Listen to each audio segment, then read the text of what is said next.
So ஒரு சூரா யூசுப் நம்ம படிக்கும்போதுங்க, அதிலும் முக்கியமா யாக்கூப் அலைஹிஸ்ஸலாம் அவங்களுடைய வரலாறு, அவங்களுடைய பண்புகளை பற்றி படிக்கும்போது, நமக்கு நெறைய பலன்கள் கிடைக்குது. இல்லைங்களா? நவீன காலத்தோடு தொடர்புபடுத்தி நெறைய படிப்பினைகள் நம்ம பெறலாம். யா பனிய இதஹபு ஃபதஹஸ்ஸஸு மின் யூசுஃப வ அஹீஹி வலா தயஅஸு மின் ரௌஹில்லாஹ் இன்னஹு லா யயஅஸு மின் ரௌஹில்லாஹி இல்லல் கௌமுல் காஃபிரூன்.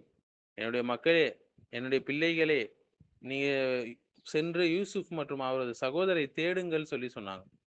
இது ஹபு என்று சொன்னாங்க. அல்லாஹ்வுடைய அருளிலிருந்து நம்பிக்கை இழக்காதீங்க. நிச்சயமாக அல்லாஹ்வுடைய அருளிலிருந்து யார் நம்பிக்கை இழக்கிறாங்களோ, அவங்க காஃபிர்கள் மட்டும் தான் அப்படி நம்பிக்கை இழப்பாங்கன்னு சொல்லி சொல்றாங்க. சூரா யூசுஃபுடைய 87வது ஆயத்.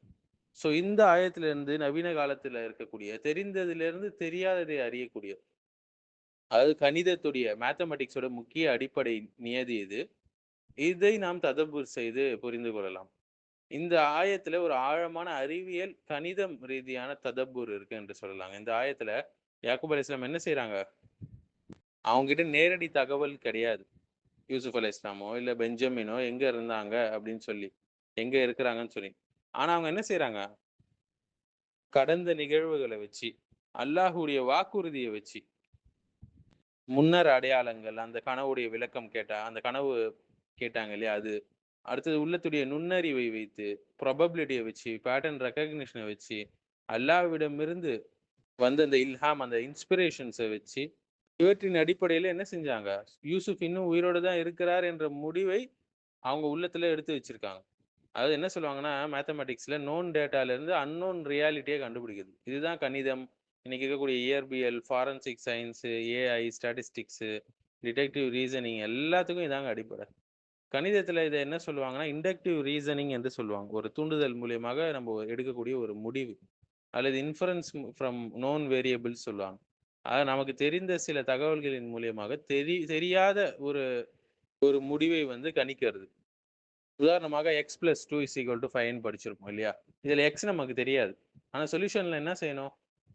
நமக்கு நோன் வேல்யூஸ், நமக்கு தெரிந்த வேல்யூஸ் மூலியமாக அன்னோன் வேல்யூவ நம்ம கண்டுபிடிப்போம் மேத்ஸ்ல. இதேதான் யாக்கூப் அலைஹிஸ்ஸலாம் தங்களுடைய வாழ்க்கையில அதை அமல்படுத்துனாங்க இல்லைங்களா? யாக்கூப் அலைஹிஸ்ஸலாம் எந்த நோன் டேட்டாவை பயன்படுத்தினாங்க? யூசுஃபுடைய கனவு. சூரா யூசுஃபுடைய ஆரம்பத்தில 11 நட்சத்திரம், ஒரு சூரியன், சந்திரன் இதையெல்லாம் வந்து யூசுஃப்க்கு வந்து சஜ்தா செய்வதாக அந்த கனவுல வந்து யூசுப் அலைஹிஸ்ஸலாம் சிறு பிள்ளையா இருக்கும்போது சொன்னாங்க. ஸோ யாக்கூப் அலைஹிஸ்ஸலாம் இதை அறிந்திருந்தாங்க. இது ஒரு சாதாரண கனவு இல்ல. அதனால அல்லாஹ் இந்த பிள்ளைக்கு பெரிய ஒரு எதிர்காலத்த வச்சிருக்கான்னு சொல்லி அவங்க நம்புனாங்க.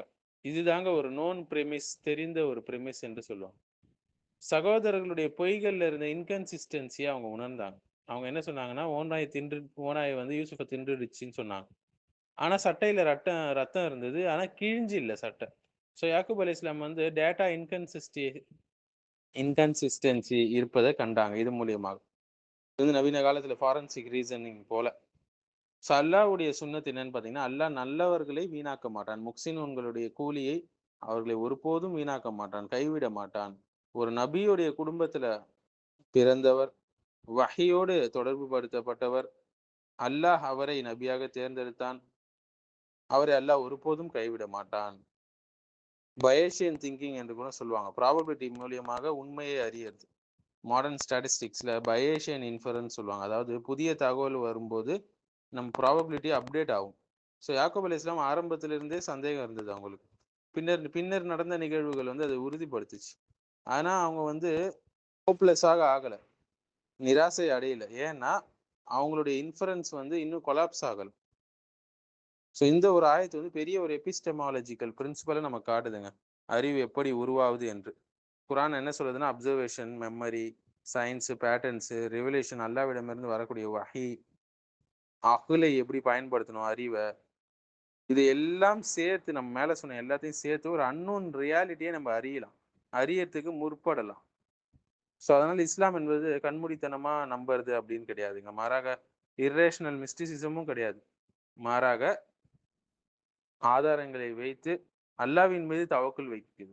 அவங்க என்ன சொன்னாங்க? போய் தேடுங்கன்னு சொல்லி சொன்னாங்க. நீங்க வீட்லயே உட்காந்துக்கோங்க, அல்லாஹ் காப்பாத்துவான் அப்படின்னு சொல்லல. என்ன செஞ்சாங்க? முயற்சி எடுக்குறாங்க.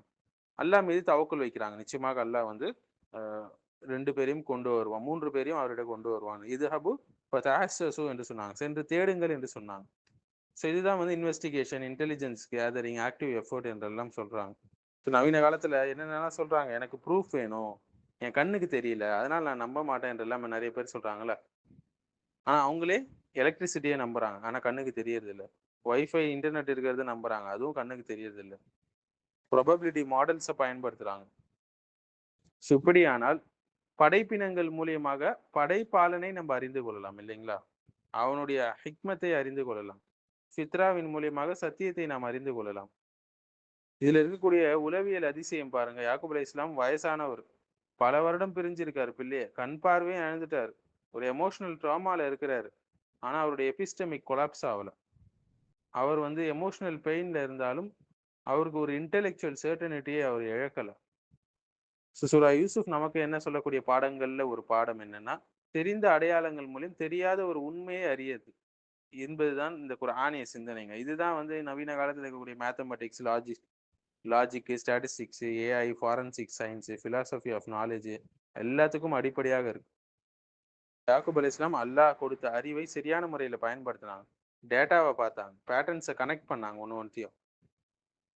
அல்லாஹ்விடமிருந்து வரக்கூடிய வஹியோட உதவியோடு செயல்பட்டாங்க, இன்ஃபரன்ஸ் பண்ணாங்க,